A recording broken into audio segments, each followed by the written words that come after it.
Man, that's some fucking bullshit is what that was. I don't even know if he'll come back.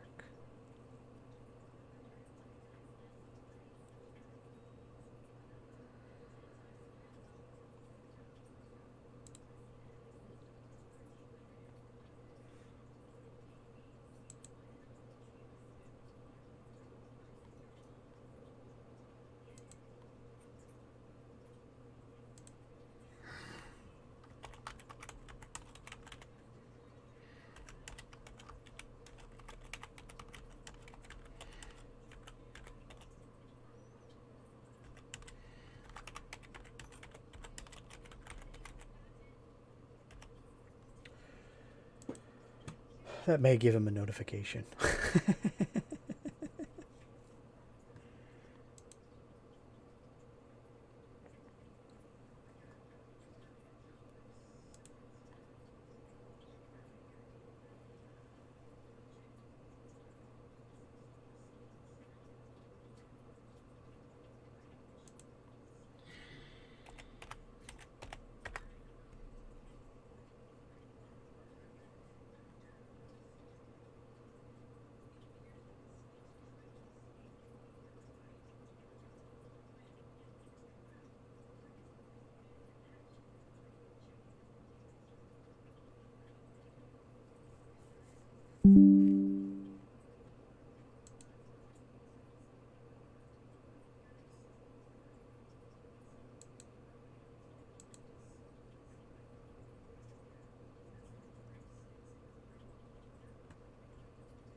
So fair warning, I've included a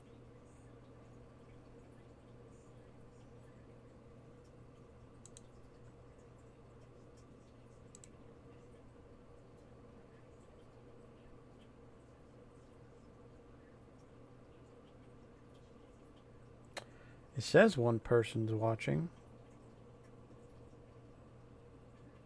At least YouTube says one person's watching. But the streaming service I use says nobody's watching.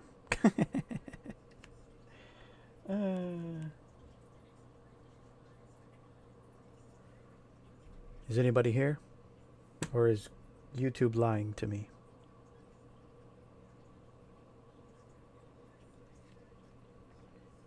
Because it says right there, one person's watching. It sure... Oh. I wonder why it doesn't count you. Like, YouTube's counting you, but... Anyway. So, point being is that I was attempting to exit out of the game so I could show you something.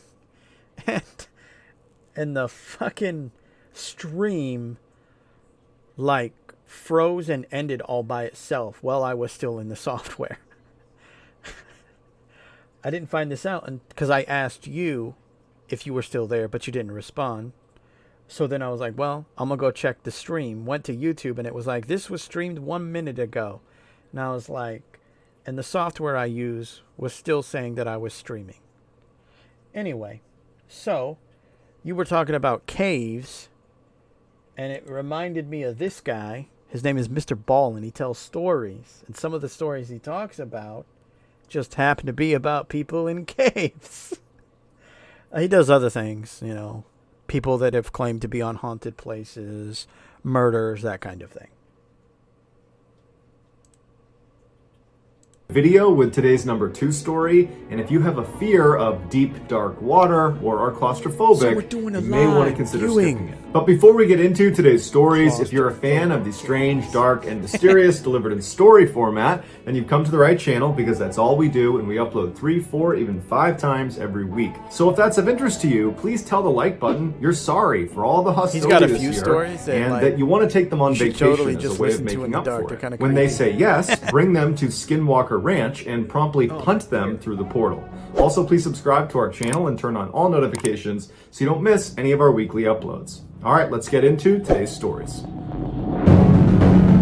The funny thing is if I remember correctly, he started this channel during COVID, and he's already at like 7 million subscribers. In October of 2007, Maybe it's Helena a million. Carroll and her fiance, John Let me Cullen, double check. had saved a little bit of money, No, and they it were is torn on what to do with it. 7.5. They knew they should put it aside and put it towards a down payment on a new house, but they also really wanted to go on vacation, and lately life had been very stressful for both of them, and so ultimately they decided, let's just blow it all on an amazing vacation. And so later that month, they flew off to Thailand. Over the course of their week, they spent most of their time at their resort, sitting in the pool and eating nice food, and they were having this really nice time. And on their last day, they decided they needed to do something a little bit more adventurous. And so they decided to explore the Nam Talu cave inside of the Khao Sok National Park, which is this 160 million year old rainforest that was not that close to their resort. In fact, it was not really a huge tourist destination because of how cumbersome it was to get there.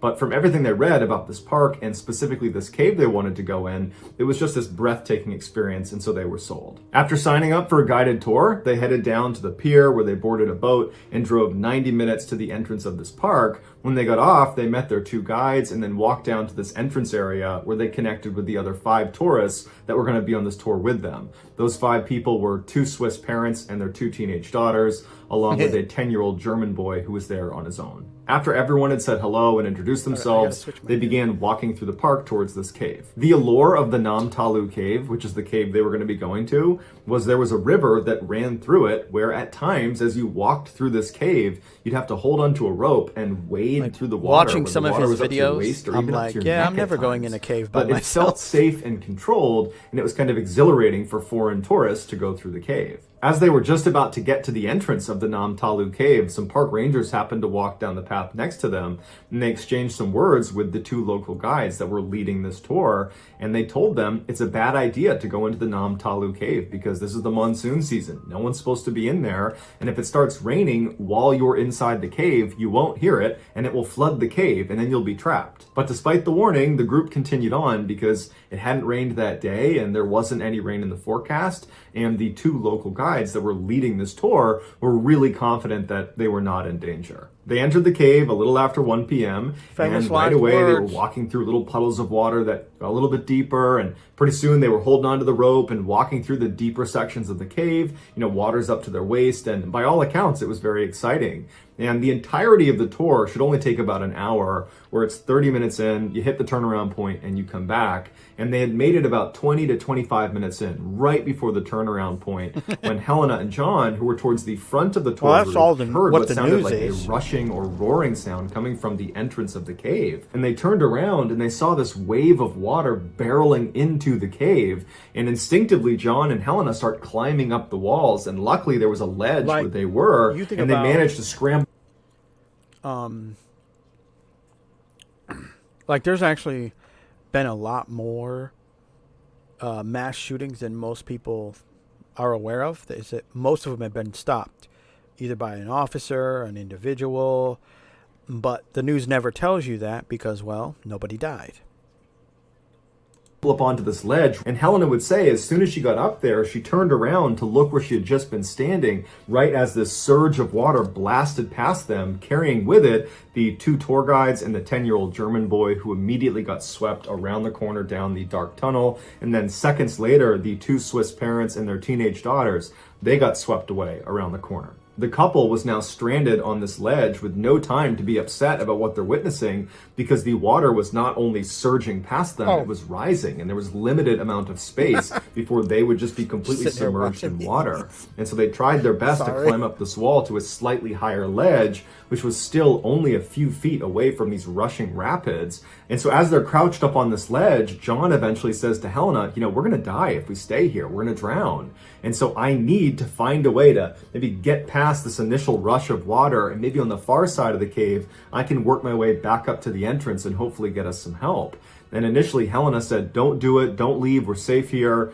But eventually he said to her, I have to go. I love you, I have to go. And she said, okay. And he jumped into the water, and almost immediately he was pulled under and disappeared.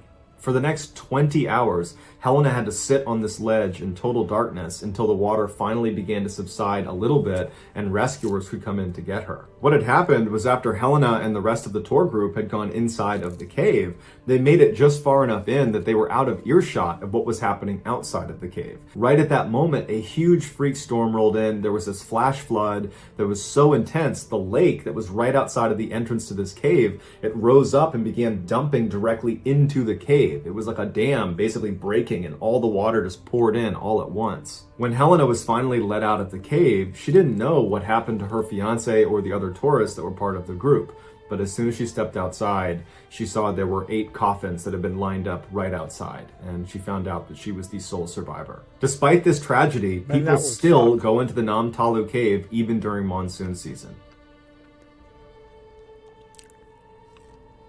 In 2014, 35-year-old Darren Spivey was a passionate scuba diver, and he wanted to share that passion with his 15-year-old son, Dylan. So on Christmas Eve that year, he gave his son an early gift: scuba tanks. The pair was apparently so excited to use them that they planned on doing an early morning dive the very next day on Christmas. Later, Dylan's grandmother would tell the media that her grandson actually didn't really want to go on this dive trip, but he knew his dad did, and he adored his father and didn't want to let him down, so he decided to go anyways. The following morning, the father and son got up and they made their way to a local dive site, only to discover that the gate to the dive site was locked. The father still really wanted to do this dive, and so he decided he would take them to another dive site in Central Florida, which was inside of a wildlife management area that he knew was open 24/7 to hunters and hikers and divers. So the pair drove over to the entrance of this park, and sure enough, it was open. And so they went through and began driving down these windy back roads until they finally reached this dirt lot that was right next to a pond. They got out of the car, they put on their wetsuits and their scuba gear,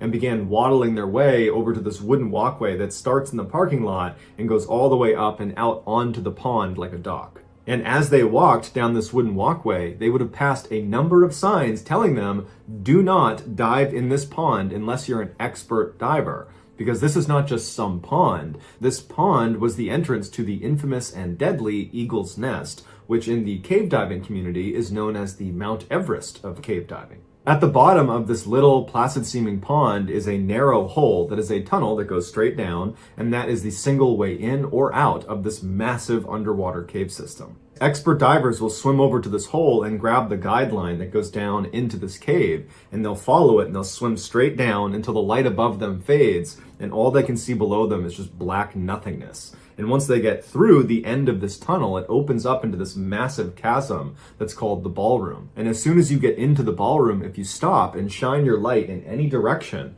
you will not see a wall. No matter how powerful your flashlight is, you can't see a wall. It's so big. Divers that have been down there have said it feels like you're in outer space. This guideline goes straight down to the bottom of the ballroom at about 130 feet, at which point you see a sign that has a Grim Reaper on it that says, "Stop, prevent your own death, do not go any farther. There's nothing in this cave that is worth dying for." Basically, this is your last chance to turn around and get to the surface relatively easily, because from this sign, the cave splits off in 2 different directions, where the tunnel gets narrower and it kind of spiders around, and in certain points it goes all the way down to 300 feet. So beyond this sign, it is extremely dangerous unless you know what you're doing. And even then, it's still extremely dangerous. There's also a current that runs through Eagle's Nest, so if you were to lose the guideline, especially in the ballroom, you could be blown away and then have a really hard time finding it again, because it's pitch black down there, and it's like finding a needle in a haystack. And if you're not holding on to the guideline, it's nearly impossible to find the one way out. So you understand how intimidating and dark and dangerous this place is.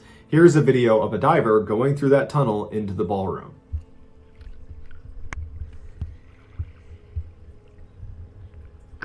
I don't think I've seen this episode of his.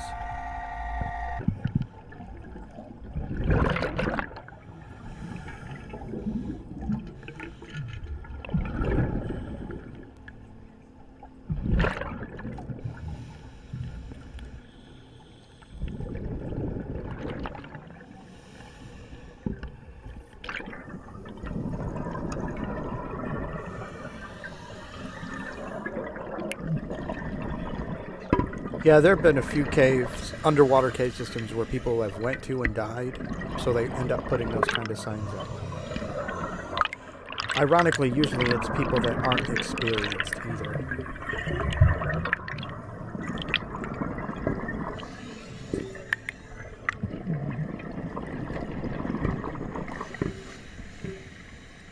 Like, don't get me wrong, I think it'd be cool to go in a cave like this. Down there, there's a warning sign or a stop sign. Warning even divers this cave aren't trained for this type. But I mean, there's no fucking way I'd look at that sign as a newbie and be like, "Oh, I could do it." They're like, "No, I want to live." Type of diving, cave trained. Plus, I would also make sure I had actual experienced divers with me too, and the proper training. That's another key thing that some people lack when they go cave water diving. Trained to not go any further, to help save lives. A lot of divers have died trying to do these types of dives, and the thing is, at these depths, small mistakes can cost lives. So the sign is there just as a warning to help prevent any future accidents. But as Darren and Dylan sat at the end of the walkway getting ready to jump into this pond, they were unfazed by the countless warnings, even though neither of them were expert divers. In fact, Dylan wasn't even a certified diver at all. This was one of his first dives. Before the pair jumped into the water, Darren texted his fiance and said they were at Eagle's Nest and they were about to do this dive and that he would call when they got back to the surface. After that, he put his phone away on the surface and the two of them jumped into the water and started swimming their way over to the entrance to Eagle's Nest. Hours went by and Darren's fiance did not get a call from Darren. And so by the time the sun was going down, she decided she had to go check on them. So she hopped in the car and she drove to the parking lot at Eagle's Nest. And she saw Darren's car YouTuber? And no sign of the boys anywhere. Police were called and very quickly professional divers were brought to Eagle's Nest to go down and see if they were still down there. The divers got in the water, they made their way over to the narrow entrance, they went down the tunnel, they entered into the ballroom, and they stopped, holding onto the guideline. They pulled out their flashlights and began scanning around the ceiling immediately inside of the ballroom, because they had done this before, and it was not uncommon to have fatalities inside of caves be near the entrance. And as they're scanning around, they stop when they see Dylan's lifeless body trapped up against the ceiling about 6 feet away from the entrance. He had inflated his water wings, which are emergency flotation devices. That's a picture of him. That's a creepy his picture. Mouth, and it would turn out he had no more air left in his tanks. After the divers Still retrieved creepy. Dylan's body, they went back into Eagle's Nest, and they went all the way down following the guideline to the bottom of the ballroom where they found Darren. He was laying on a little sandy hill, his mouthpiece was out, he also had no air left in his tanks, and he was laying right next to the famous sign that has the Grim Reaper on it that says, "Stop, prevent your own death, don't go any farther." Both Darren and Dylan's gauges showed they had gone down to 230 feet. For reference, between 0 and 130 feet is considered recreational diving. And so in those depths, you can breathe regular air, so the same air you breathe on the surface is the air that goes in your tanks. You don't need really special training. You can kind of do whatever you want in those depths. Below 130 feet, you need to breathe a special gas mix, you need special equipment, and you definitely... Like, I would still take somebody that's experienced with me. Just because I wouldn't want to fuck shit up. If I was going to, go do something like this. And obviously, being inexperienced, I definitely would not go down past the sign that says, "Do you want to die?" Needs specialized training. All three of those things Dylan and Darren did not have. After an investigation was done into their deaths, it was determined it was an accident, and the going theory was they went through the entrance into the ballroom, they went all the way down, and then they went into one of the two tunnels that spiders off to the side, and they managed to go all the way down to 230 feet. And at that depth, they must have developed a nasty case of nitrogen narcosis, which is like being drunk. And so in that state, they must have lost track of time and how much air they were using. And so by the time they got back to the ballroom to begin their ascent, they ran out of air. The son must have run out first and grabbed his father, shown him his air gauge to point out that he has no air left. His dad, in seeing that, must have taken his regulator out and put it in his son's mouth, and they began buddy breathing as they ascended to the exit. Except the father's tanks also ran out of air very shortly after that, and the father passed out and sank to the bottom. The son managed to get a full breath of air and began trying to swim as fast as he could to the surface. He even inflated his water wings to make himself go faster. Except in his panic, he must have let go of the guideline and swam all the way up and then hit the ceiling and then been not able to find the way out and ultimately drowned. Today, despite all the warnings outside and inside of the cave itself telling inexperienced divers to not go any farther, inexperienced divers continue to go into Eagle's Nest, and inexperienced divers continue to die inside of Eagle's Nest. To date, 11 people have died inside of that cave. Midday on June 10th, 1981, an Italian man and his 6-year-old son walked to the edge of their property in Frascati, which is an area in Italy known as the hub of Rome's local wine industry. The father needed to repair a section of their fence, and his son, who he said had the soul of Huckleberry Finn, wanted to tag along. But as soon as the work began, Alfredo just wanted to go play in the vineyards, and so he ran off. And the father didn't think much of it because his son always played in the vineyards and just figured he'd see him back at the house. When the father finished up the work around 7 p.m. and walked back into his house, he was surprised that Alfredo wasn't there. And so he asked his wife, have you seen our son? And she said, no, you go out and find him because dinner's going to be on the table any minute. So the father goes back outside, expecting to see Alfredo come running out from behind some hiding place, but he doesn't. And he yells out for his son and doesn't get a response. And so he begins walking his property and yelling for Alfredo, and he's not finding him. And so after 2 hours of looking, he finally just calls the police. The police arrive, and initially it's just a couple of officers with flashlights, and they spend about 2 hours looking as well. They can't find him, so they call in backup in the form of officers with sniffer dogs, and the dogs began searching the property for another 3 hours, and they still couldn't find him. A little after midnight, the fire department, known in Italy as the fire brigade, they joined in as well. Shortly thereafter, a fire brigade officer was on the edge of Alfredo's property when he discovered a small hole in the ground. It would turn out Alfredo's neighbor had dug an illegal well, which was a common practice at the time. And generally, if you dug one of these wells and you struck water, you would report the well. I didn't know they made a TV But if you dug down and you didn't find water, you would just cover it up with a girder and you wouldn't tell anyone. In this case, however, the hole the officer was looking at did not have anything covering it. And so he knelt down and he yelled Alfredo's name into this hole. And at first he didn't hear anything. Then he yelled again and he heard Alfredo yell back for his mother. Alfredo must not have seen the opening as he was running around playing, and he fell feet first into an 80-meter deep shaft. After Alfredo was found, the fire brigade took over rescue efforts, and so additional fire brigade units were called to help. But as soon as those additional units showed up, the quite a few caves that people have explored, and then there was no way to retrieve the bodies. Like he talks about one of them where I think it's 2 or 3 people died and they weren't able to recover their bodies, so they just sealed it off and made it, a gravesite, kind of like with John.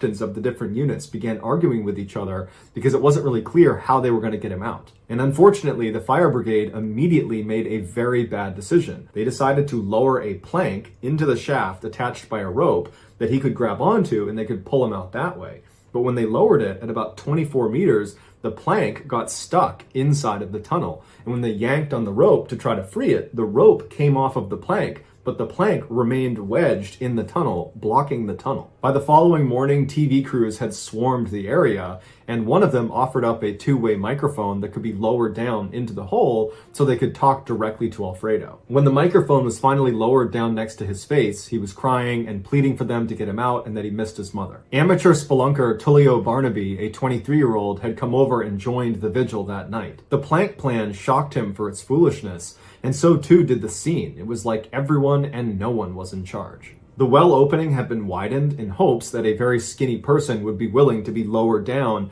to remove the piece of wood that was obstructing the tunnel. And since Tullio was a spelunker and was comfortable in confined spaces and was pretty skinny, he volunteered himself to do it. As he was lowered down, he quickly realized the inside of this tunnel was not a straight shot. It was more like a corkscrew. And so because of its windy nature, he was not able to get down to the wood. And so he signaled to go back up again. And when he reached the surface, he didn't have the wood in hand, but he told the fire brigade that because of the windy nature, it's unlikely Alfredo fell all the way to the bottom. He's probably stuck somewhere in the middle, which is a good thing. But we have to be really careful as we pull him out that we don't do anything that unintentionally causes him to slip farther into the hole. Tullio's suggestion was they go out and recruit professional spelunkers to be involved in the rescue because they would understand how to get someone out of such a tight space so far down in the ground. But the fire brigade disregarded his advice and said, we don't have enough time for that. At 6 a.m. the next day, about 12 hours after Alfredo's fallen into the swell, the fire brigade would make I would say, like,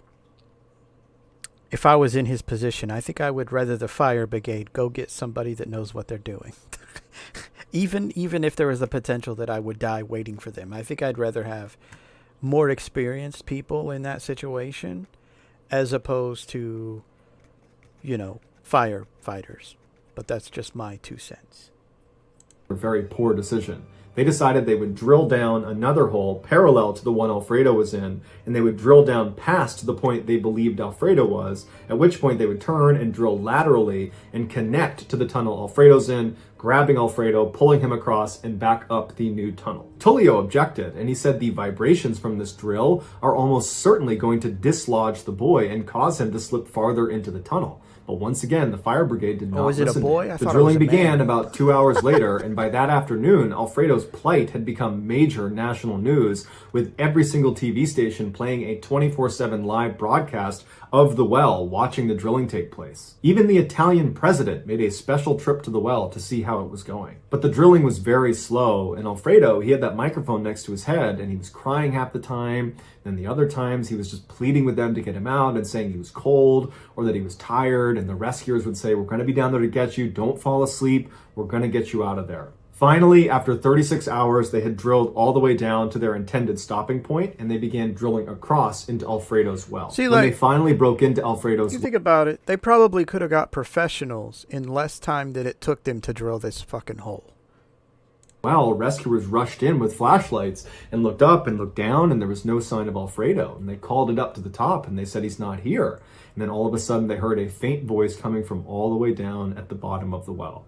The vibrations from all of the drilling had indeed caused Alfredo to slip all the way to the very bottom. They estimated he was approximately 30 meters below this new parallel tunnel, and at that depth, the temperatures would be freezing. And so now Alfredo, on top of everything else, was facing hypothermia. They quickly lowered the microphone again down to Alfredo, and they told him, we're going to get you out of there. We're sorry we dropped you, but we're going to get you. And Alfredo's voice came back weak. He was tired, he was sore, he was freezing, he was crying. It was like the situation was just getting so much worse by the second, and rescuers knew they had to get to him probably in the next couple of hours, or that was it. And so another skinny man volunteered to go down into the hole, and they lowered him, and he would go all the way down to the bottom where Alfredo was. And he would call up that he found him and that Alfredo was alive. But Alfredo was stuck waist deep in this mud that the guy could not pull him out of. And so every time he'd begin to raise him slightly out of the mud, he'd lose his grip and he would fall back into the mud, going deeper into the mud each time. And after the seventh time of not being able to do it, Alfredo was getting dangerously close to being neck deep in the mud. And so the guy had to be pulled back out again. As soon as he was pulled back out again, more men volunteered themselves to go in there and try to yank him out, but many of them were not able to even get down to Alfredo. They would get stuck along the way. A couple did get to Alfredo, but they said his condition was worsening, he was weak, he wasn't even assisting trying to get pulled out. It was clear they were reaching the end. Finally, at 6:36 a.m. on Saturday, so 2.5 days after Alfredo fell in, they could not get him to respond on that two-way microphone. And so they sent down a sonar probe, and they could not detect a heartbeat, and doctors declared him dead. The next day, liquid nitrogen was poured into the hole to preserve the body, and then 31 days later, they were finally able to extract it. After it was all over, the 25 million plus people that watched this take place live on television were crushed with what happened to Alfredo. There was a general sense that lots of people let this poor child down, which led to his death. But the person who was ultimately held accountable for it was the neighbor who had illegally dug the well. And so the neighbor was charged with manslaughter and was sent to jail, but their sentence is not publicly available online. So that's going to do it, guys. If you found the secret in today's episode, let us know in the comments what it is and where you found it. So give us the timestamp. And if you're the first to do that, we'll pin you at the top of the comments section. If you enjoyed today's video and you haven't done this already, please tell the like button you are sorry for all the hostility this year and that you want to take them on vacation as a way of making up for it. When they agree, take them to Skinwalker Ranch and promptly punt them through the portal.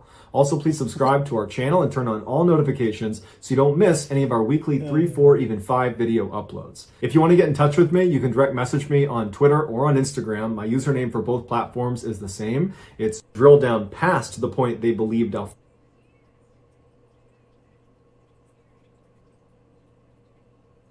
Oh, okay, I see. The hidden item was this kid right here. That's what he was talking about. So yeah, that's the kind of when you mentioned that, that's what I thought of was this guy, because I've watched quite a few of his videos.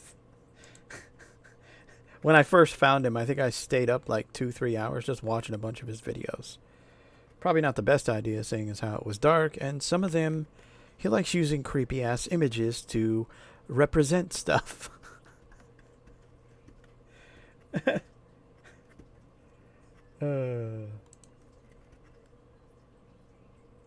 Yeah.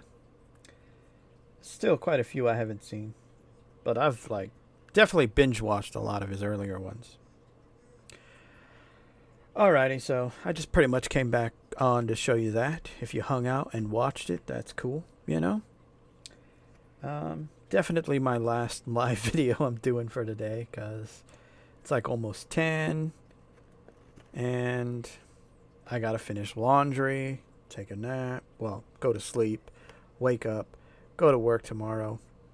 But yeah, his channel's called MrBallen. He has a lot more. Like he'll have top 3 with disturbing backstories, photos, that kind of thing. Places people are not meant to go, but they did anyway.